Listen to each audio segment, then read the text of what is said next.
Hey, this is Ghost Robo, and we are back with episode 5 of our Fable 3 Princess walkthrough as we enter the mysterious caverns beneath the library. We are looking for our mother's treasure for Sabine, who is the crazy old Aladdin man. He's the leader of the Dwellers, and we're looking to recruit his support and the support of his people. So we've got a treasure chest here that has Dog Training Combat 2. There was a handful of these kind of books in Fable 2, and I never really found much use for, again, because the game was so incredibly easy. But we will play with our dog a little bit here. We can pet him and tell him off, or play a little fetch. Oh my. Well, that's a little bit intense there, Miss Princess. Whoa! Pushing the dog away. That's enough of that. The interaction stuff is really, for the most part, annoying. So we're going to go further into this underground library. There's quite a few candles. Again, it's got that magic fire that doesn't seem to go out.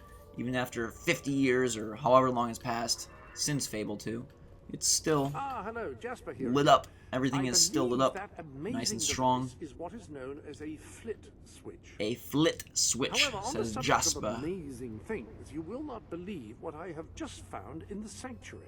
Alright, so this is where we're going to first acquire our melee and ranged weapons.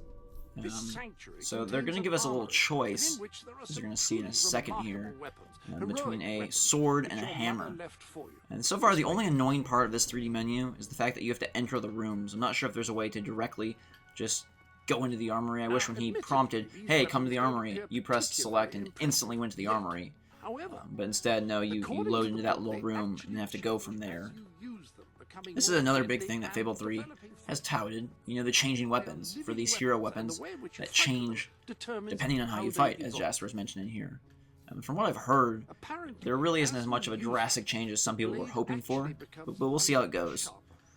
So we've got to choose between a hammer and a sword, and I think for our feeble little princess, we're going to choose a sword, because that hammer looks mighty ugly and mighty heavy, and the sword's just way cooler. So we are going to select the sword, and the sword, what can it do? The hammer can grow larger. What can the sword do? Alright, it just says it will grow more powerful. Weird. Alright, we're going to take the sword. I think you can switch back and forth between these at any time, but we're going to stick with the sword because that seems to fit our princess much better than a hammer. And again, this is a continuation of the tutorial that has now been going on for what? A full hour and a half. It's kind of a long way to be leading us on before getting us to some actual gameplay. But I think, based on the fact that we just got a sword, we should see some action right away. And yes, here we go. Got some magical fairies we're going to be fighting. Oh no! They are morphing into skeletons. So we will be fighting some green-eyed, hook-armed skeletons here. What does he have, like a giant blade for an arm?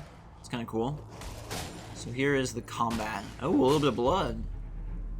Wow, was there blood in Fable 2? I don't remember. And as you can see, just like when we killed some enemies with magic, we're gathering a generic experience point source. That killing them from the sword is filling up the same meter that we filled up when killing those wolves back in the snowy place with magic. We're going to fight a handful of enemies here, and we will take them out with ease. Trying to get used to the blocking versus the flourishes, because for blocking you hold the button, and flourishes you hold the button and press a direction. It's kind of the same command. And something you'll notice is the music is kind of epic. I think they do a really nice job with both the audio and the visuals. My main complaint so far has been the gameplay, which is kind of unfortunate, because for a game, that's a pretty important part. But it looks pretty, the environments at least look well. Maybe the character models aren't great, but the environments look really good, and the music so far has been pretty cool. It does have some nice touches there with the little slow-mo kill. I don't understand why, if we bleed, why don't the skeletons bleed? Perhaps it's because skeletons don't bleed. That'd probably be a good explanation. But I don't think when we fought the wolves, they bled either. Apparently, your princess is the only one who is leaking body fluids all over this basement of the library. So we're going to continue through the library. Uh-oh, another dig spot. Alright, dog, we will succumb to your request once again and probably find some lame little stone beneath the ground. We pull out a retractable shovel, our trusty retractable shovel here, and dump the dirt all over the dog. Ooh, gold this time. Okay, so that was worth it. Thank you, dog. I appreciate your help on this one. But now it's time to move forward. There's a lot of spider webs. Giant spider webs. I'm kind of an arachnophobe in terms of I don't really like spiders much at all. You know, ants, whatever, they're annoying. You know, bees, okay, they're annoying, but spiders, there's just something extra gross about spiders, and I absolutely hate spiders, especially indoors. When I lived in California, I lived in an area that had a high count of black widows. Sometimes you just open your front door and find one sitting there and be like, oh my god, I'm about to die, because if black widows bite you, you're in kind of a bit of trouble. So what I devised actually was a black widow killing device that consisted of a hockey stick with a tennis shoe taped on the end. And that way I could get about a good 4-foot berth between me and the black widow and crush it beneath the shoe without actually getting too close, because they're very fast and multiply very quickly. So if you see a black widow, you really want to get rid of it before it goes and makes more baby spiders. So I kind of felt like a Borderlands dude with my Wasteland style weapon combining the shoe and the hockey stick, or actually a lot more like Dead Rising 2, I guess, you know, a little bit of the weapon combination going on. But here we pick up a Summon Creatures potion. And initially I wasn't exactly sure how these worked. It was something you could equip from a menu, but in fact, and here I am going into the menu to see if it's stored away here or what's going on, but in fact, these potions, you will open up from the D-pad menu while you're in combat. So I assume if you get more than a couple, you can assign them maybe to the D-pad, or maybe there are only a handful, and so there's no need to assign. But at least right now, you can see that on the bottom, the down direction of our D-pad, we can access that time slow potion. You know, and I really like the achievement tracking so far in Fable 3. You know, exactly like Gears of War 2 or the Orange Box or Halo Reach. Achievement tracking is something that I think is spectacular.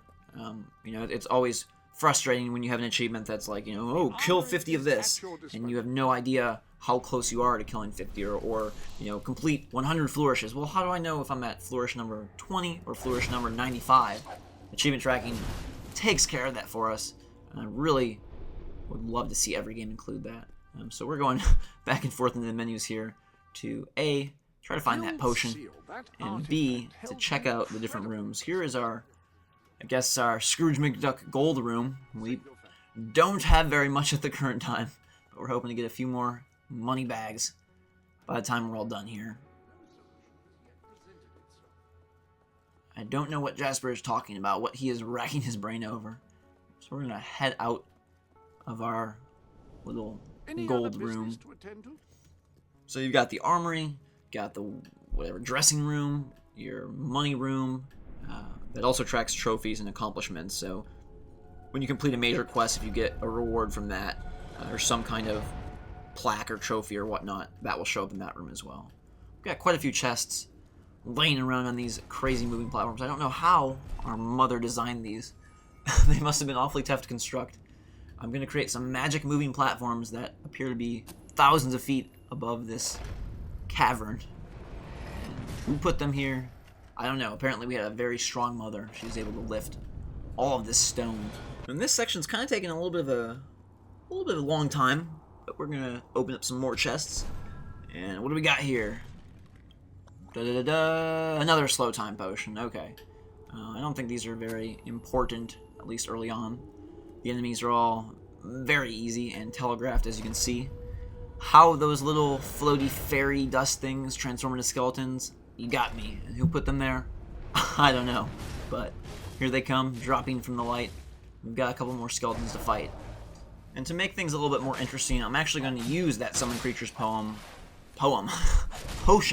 Yes, I will recite a poem to defeat the skeletons. I summon you creatures, You are very strong. Kill all the skeletons. You can't do no wrong. No, we're going to summon the bugs. And they are going to help us out. Not a very strong summon. But, you know, they're doing their job. They're taking care of the skeletons. That was quite the big fall. In Fallout, that would have broken our leg. But apparently, our princess is true strong for those kind of petty concerns. We got some cages here. They look like big enough for humans. No idea what was stored in those cages. And now we're about to make a giant dive.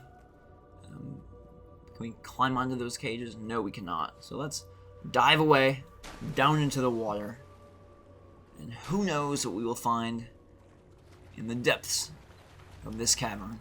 And I gotta say, our princess is pretty brave to be swimming through the water at nighttime, or at least in the dark here, because that is probably one of my biggest fears, is water at night. I don't know why big bodies of water are so much scarier in the dark. I'm not afraid of water. I swim just fine. I go boating and all sorts of stuff. Did a lot in California, a lot of those kinds of things. But at night, water just turns into a very formidable foe.